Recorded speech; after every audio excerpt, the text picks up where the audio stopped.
A very warm welcome to the sixth episode of the podcast, The World of Wind Power, the podcast of the World Wind Energy Association.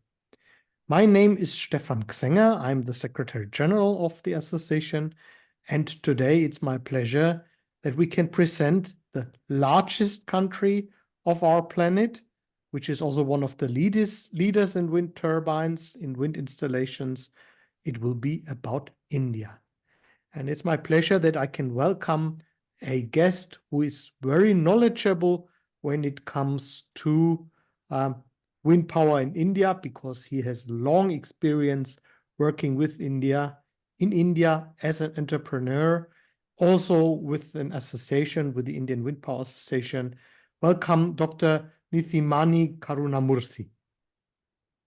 Thank you, Mr. Stefan, for your Yeah, warm it's my welcome. great pleasure. Let me just briefly say your role is, on the one hand, in the association, you're the treasurer of the Indian Wind Power Association, and you also are an entrepreneur in wind energy. But maybe you can introduce yourself and explain to our audience what's your role and how you've started to become involved in wind energy. Sure. I am Dr. Karunamoorthy Neethimani. I started my journey in wind energy in 1995, where I started with two-bladed technology, which is net wind. I mean, in India, the company name was Windia Power Limited. So, which was having the collaboration with Danish Neethimani, I mean, net wind technology. I started my career there. It's each 250 kilowatt and 550 kilowatt at that time during 1995, where I learned the working principle of wind energy, because we can see two different generators even for the 550 kilowatt turbine. There I learned, what is cutting, what is cut out, the basic things, the cut in, cut out of the power I learned. Followed by net wind, then I joined in Vestas, then 750 kilowatt. I had experience of 900 kilowatt, then 1650. Likewise, then after this Neethimani Vestas, then I started my own consulting firm called AWT Energy. Later on, I merged that company with Pavarica, who is the largest IPP in India. I mean, in short, since 1995 till today, almost 29 years of wind experience, exclusive wind experience I'm having it. And I'm having the combination of, the OEM experience, that is worked with Vestas, and the developer experience, that is AWT Energy, and also the experience with the IPPs, that is Pavarica. The combination of OEM, IPP, and developer, who are the major stakeholders of this industry. So that has put me to think on starting this Wind Plus. That is after having 25 years of experience with all these three major stakeholders of the industry. Then the Wind Plus was established in the year of 2021. And apart from this Wind Plus, I am also a National Council member in Indian Wind Power Association. And also a honorable, treasurer Pan India. And the Indian Wind Power Association is a body which works for promotion of wind energy, and the members are mainly the wind farm investors, right? Exactly. See, Indian Wind Power Association is the non-profit organization and functioning across India. See, in India, we have a various wind or RE rich states. So we operate across India. IWP, how it supports, like it creates enabling, regulatory and policy environment, which is conducive to the investment in the wind industry.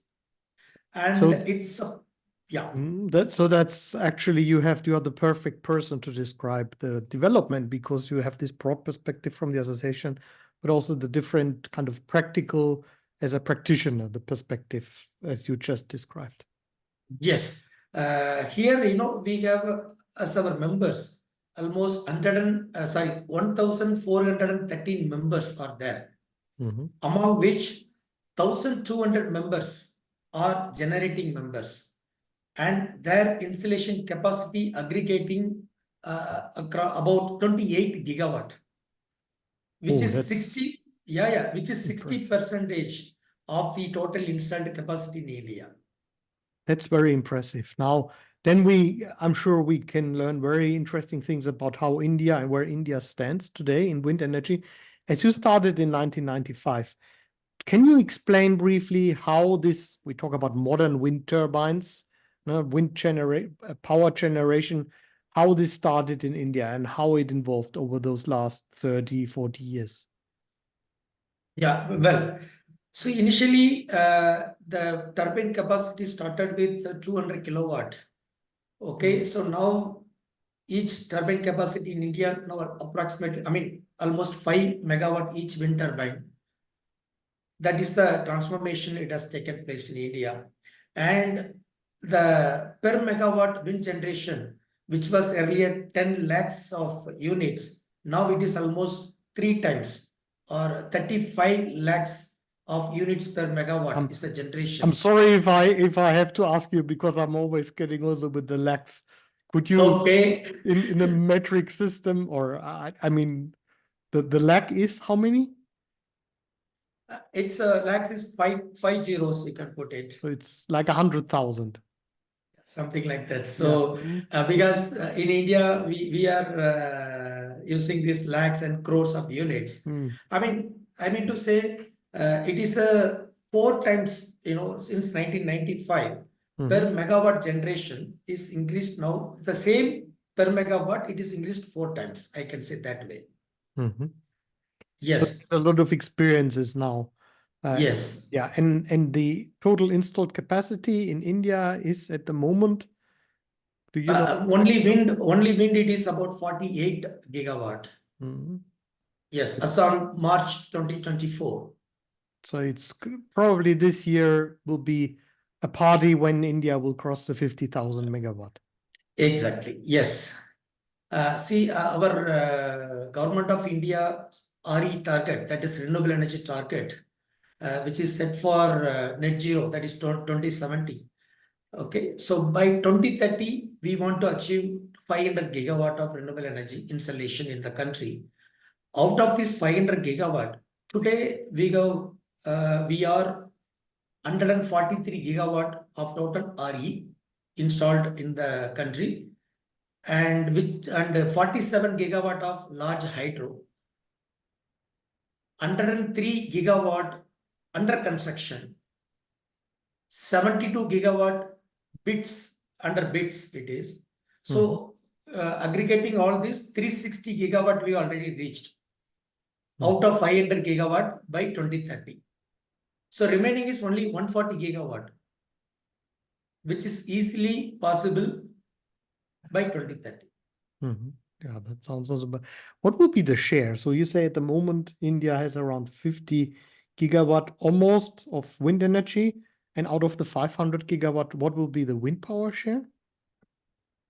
About 12%, I can say, yes.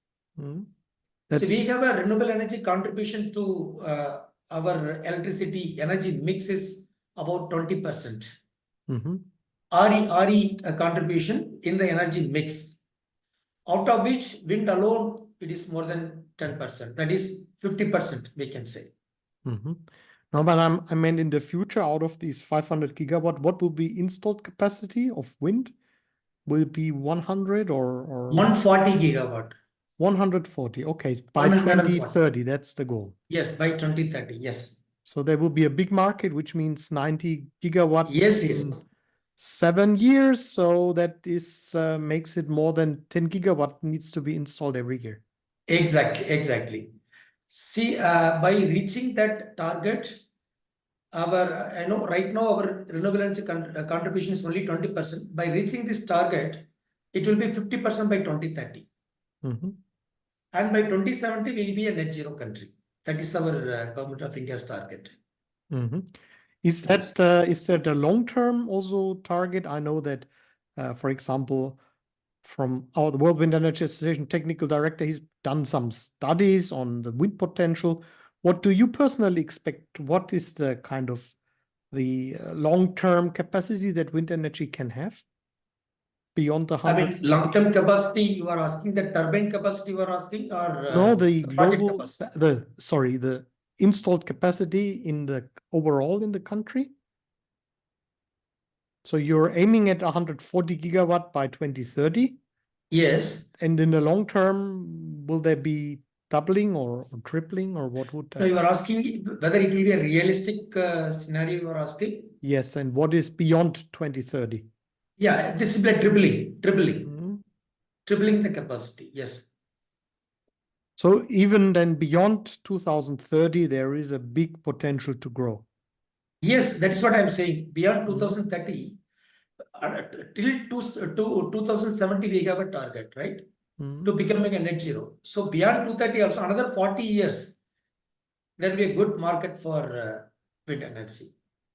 Now, can you explain me who are the main actors on the Indian wind energy market? I think everybody knows Suzlon, which is the No, one of the yeah. worldwide well-known manufacturers. When we look at the See, there manufacturing are, side, yeah, there are some others yes, as well. So India is one of those countries which has a manufacturing industry as well. exactly. So right now, so as I already mentioned, there are three key stakeholders of these industries. One is OEM, second is IPP, third is the developer. So if you take OEM, right now, Siemens Gamesa, AGRE 3.6, that is preferred turbine choice by the most of the IPPs, right? And second, Envision 3.3, Mm-hmm. and followed by Suzlon and Senvia. These are the preference or by the IPPs, the investors, So because we are working. they Yeah, have the and if you biggest take, market share. Mm-hmm. yeah. So if you take OEM, this is the scenario. If you take IPPs, then who are all the major investors?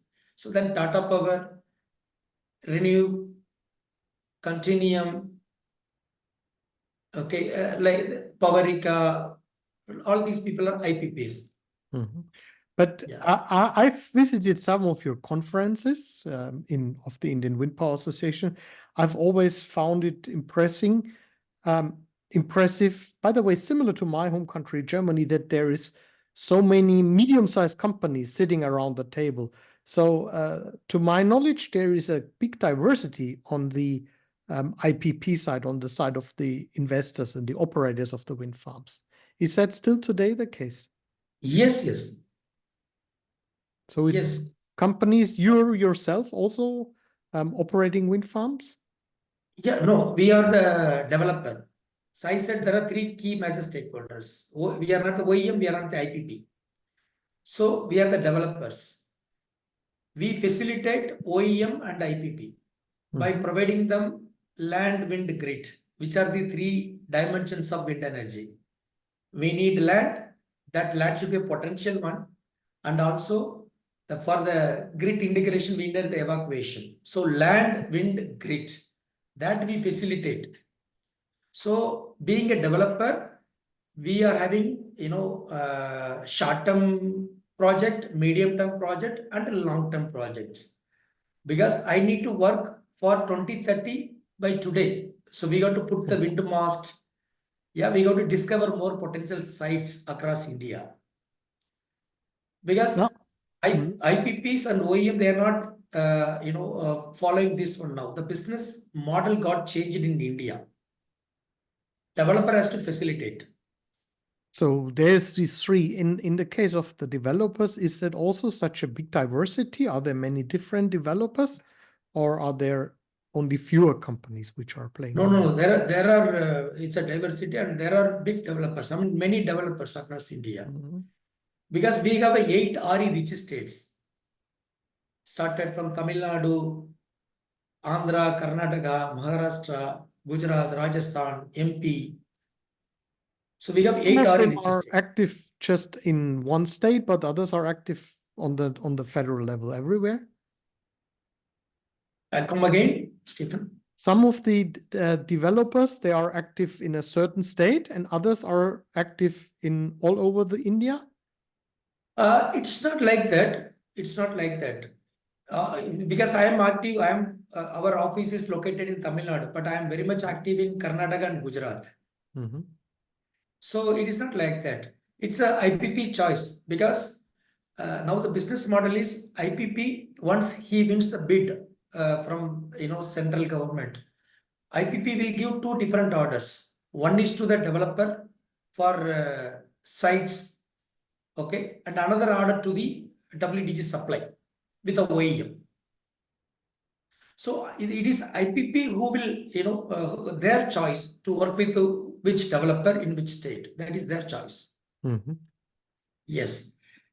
Now you mentioned the three dimensions, and maybe we look a little bit on that when we talk about India as a whole. Wind first, the wind resource, of course, everybody can easily understand there must be enough wind. Are there places in India which are not suitable, or are there places where there's much, much more wind? How is the distribution of the wind resources throughout India? Well, see, anyway, we have one, I think India is having one exclusive ministry for this renewable energy. That is MNR, Ministry of New and Renewable Energy. And in NIVE, National Institute of Wind Energy, is the organization which works under MNRE. They keep, discovering the potentials available for wind energy across India. And they keep uploading the necessary information on their portal. Taking that data, then we further study by deploying the wind mast, and we correlate, the realistic with the realistic data, right? So according to our study, that is Wind Plus study, there are still a lot of potential in India. For example, in Tamil Nadu, where our office is there, almost we have 88 gigawatt potential. So far, we have only completed 11 gigawatt of installation. So it's still 70 gigawatt. There is a potential in one area itself. So that is there. So, and we select the site where there is a average wind speed is above 6.5 meter per second, annual average wind speed. Those sites we select and we further do the simulation and offer to the IPPs and OEMs for investments. And then you mentioned the second dimension, which is important, of course. When you found out that there is enough wind, of course, always wind measurements are necessary. Who is typically owning the land in India? Is it major landowners? Is it public land, or are there, like some parts of the world, many small? Yeah, in India we have three different types of land. One is private land, who is which are owned by the farmers. Second is the revenue land, which are owned by the government, and third is the forest land. Okay, all these three land we are putting the project, but mainly with the private land only we are going ahead. The directly land ownership with the farmers, which are non-agricultural land, we can say.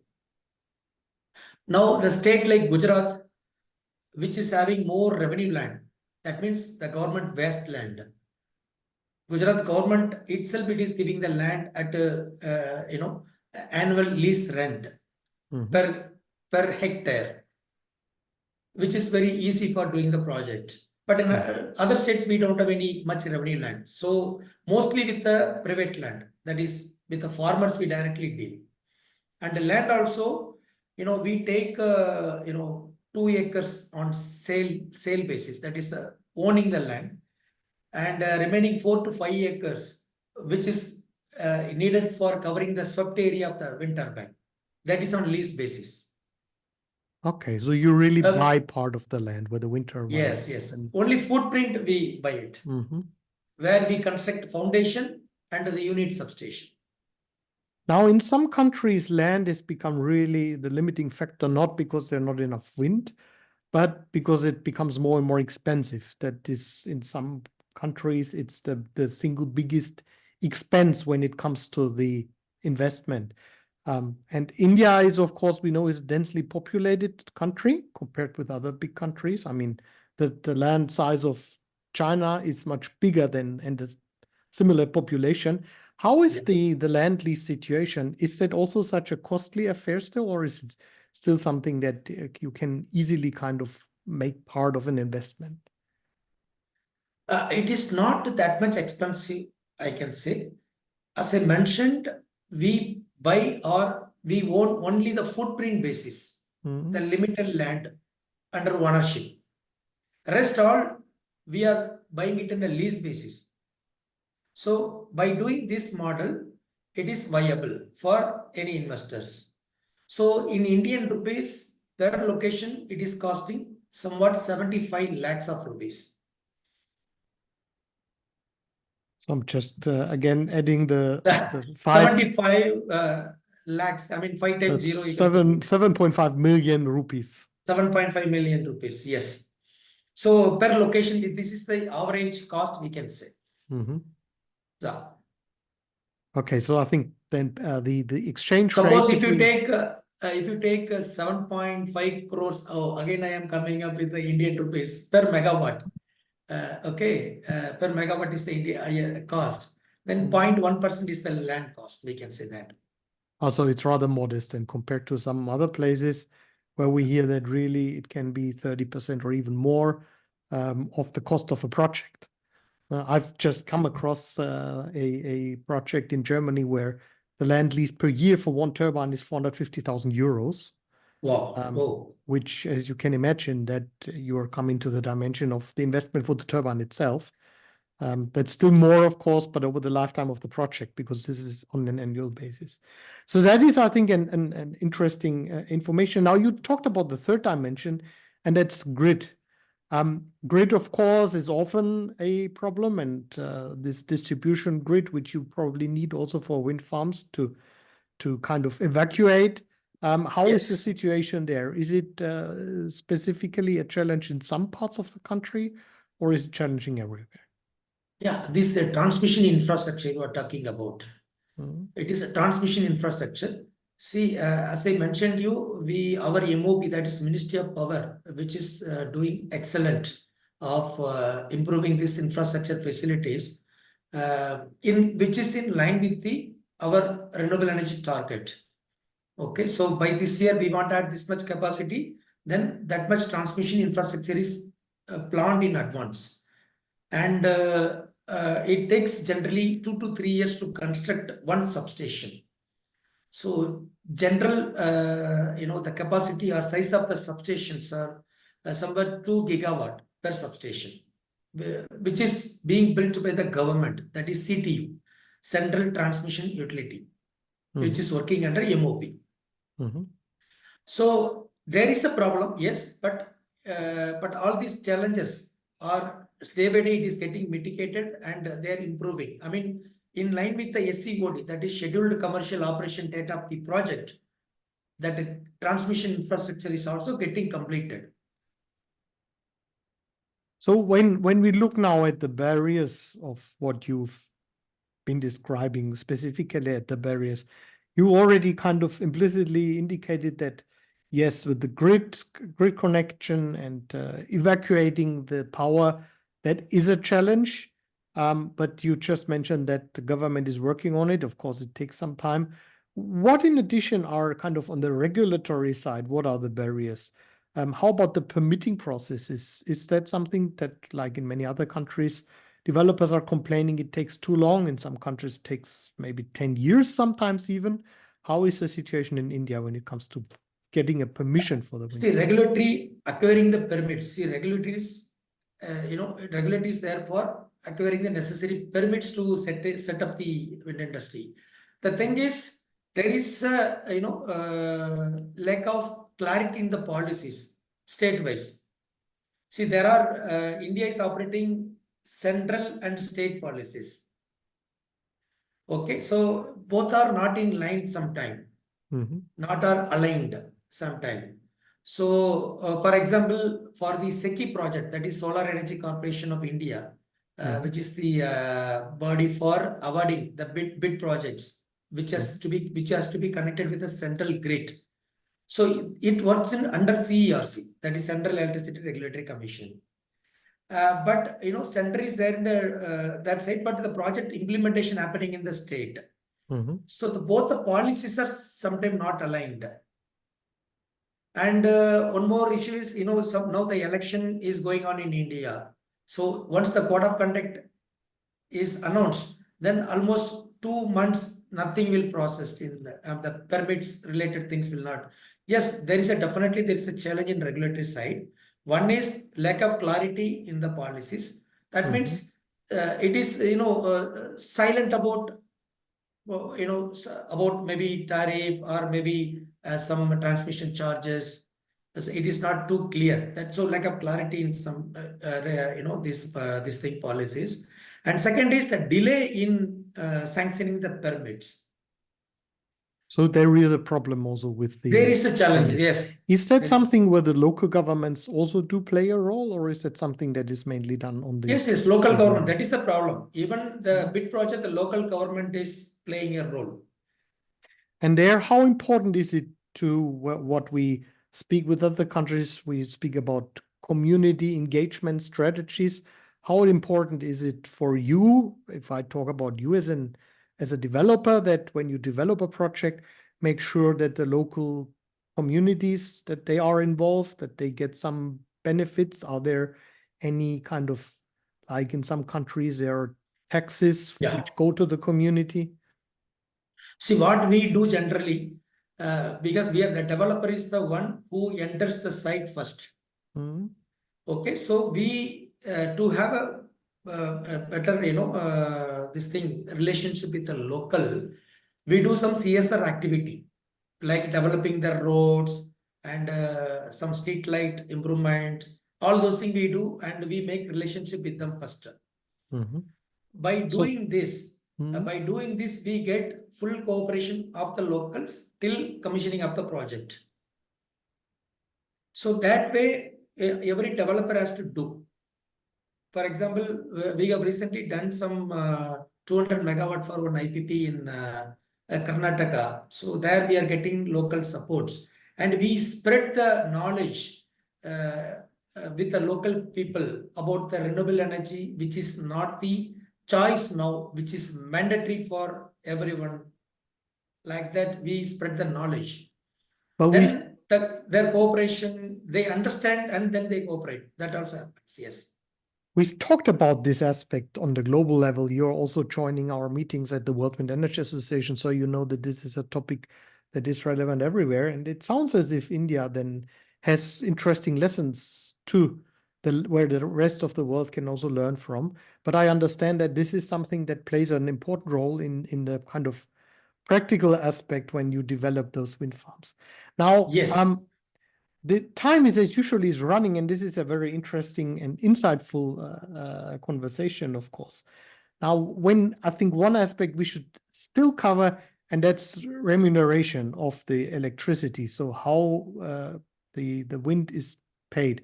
I'm aware that there's been change to the switch to the auction system created some problems because there was much less who were participating in those bidding rounds and the prices were going down. What's the situation at the moment? How can you make sure now that it has improved enough money? Yeah, now it has improved a lot. And there is, I can say, Indian rupees almost 1 rupee 20 paise has increased now from the first bid. I can say, you can understand INR, 2 rupee 50 paise was the tariff. Okay. In US dollars, how I can put 2 rupees 50 divided by 80. That is the USD. I can calculate and say. Now, there is improvement. Yes. Almost in Indian rupees, 1 rupee 20 paise has got increased. I can say the 2 rupee 50 paise by 0.8.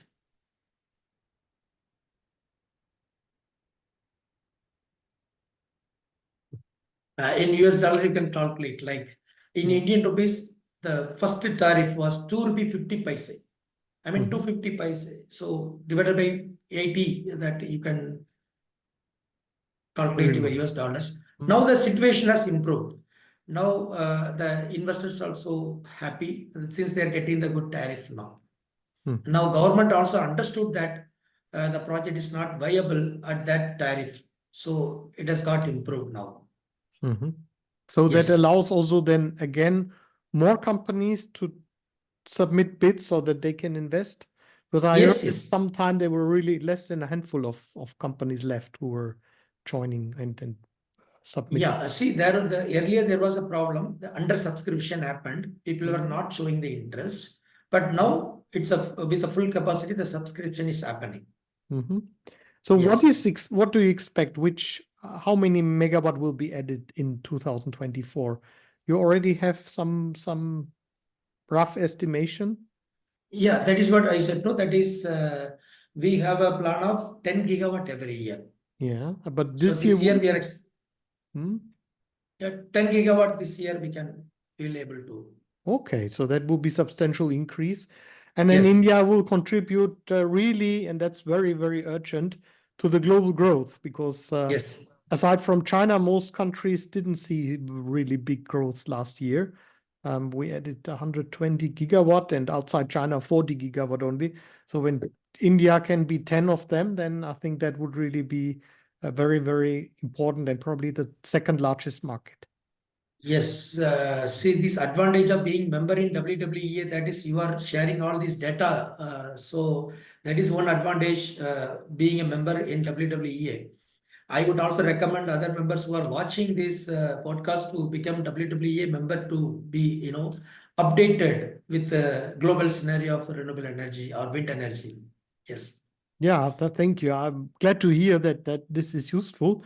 This podcast will also be available in the specific country section for India because we've just launched the new statistics website for every country you find the wind installation data.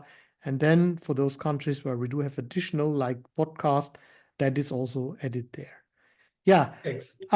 This is very interesting, and I would like to ask you, of course, as a final question, how do you see the prospects of India for the next years? Of course, you've already mentioned you expect substantial growth. Will that be across India? Will that be also kind of across, also including manufacturing? What's your expectation? What will be the longer-term role that wind power will have?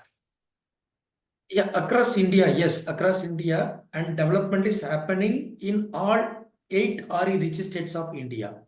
It is earlier there was, particular state was only growing with things. Now every states there is a development happening. So across India there will be a growth, and as a country we will reach our renewable energy target as per government of India's target, that is by 2030 140 gigawatt of wind, we will definitely achieve it. Very good. Well, from my side, I wish you all the best for that. It's very important. India has been one of the first movers, one of the drivers of the global development, one of the first countries has established a wind industry. And I wish you all the best for the future, of course, to India, but to you personally as well. And thank you very much for your time. And I'm sure that our audience will enjoy listening and getting the information from you. Thank you, Stephen. Thank you. Thank you. And Thank you. goodbye. Thank you.